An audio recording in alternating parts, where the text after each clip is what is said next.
அரசியல ஆடணும். தமிழ்நாடு ஜெயிக்கணும்னா எடப்பாடி யாராடணும்.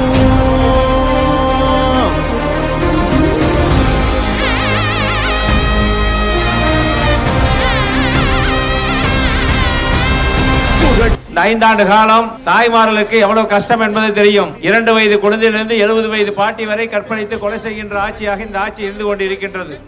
எங்கே பார்த்தாலும் கஞ்சா, எங்கே பார்த்தாலும் போதை மாத்திரை, எங்கே பார்த்தாலும் போதை ஊசி என்று நம்முடைய இளைஞருடைய எதிர்காலமே வீணாக போய்விடும் என்ற ஒரு சூழ்நிலை உருவாகிவிட்டது. கடந்த காலத்திலே கருணாநிதி இருக்கின்ற போது சாராய கடையை கொண்டு வந்தார். இப்பொழுது அவருடைய மகன் ஸ்டாலின் அவர்கள் போதைப் பொருளை கொண்டு வந்து விட்டார்கள்.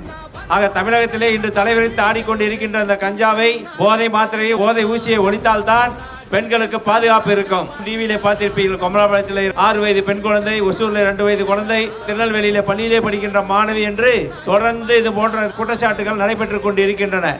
ஆக இதற்கெல்லாம் முடிவு கட்டுகின்ற தேர்தலாக அண்ணன் எடப்பாடியார் வந்தால்தான் சட்டத்தின் ஆட்சி நடைபெறும்.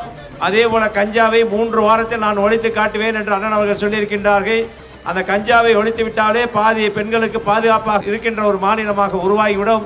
ஆக உங்களுடைய சின்னமான இரட்டை சின்னத்திலே வாக்களித்து போதைப் பொருள் ஒழிக்க வேண்டும், பெண்களுக்கு பாதுகாப்பு வேண்டும் என்பதற்காக நீங்கள் இரட்டை சின்னத்திலே வாக்களித்து வெற்றி பெற செய்ய வேண்டும்.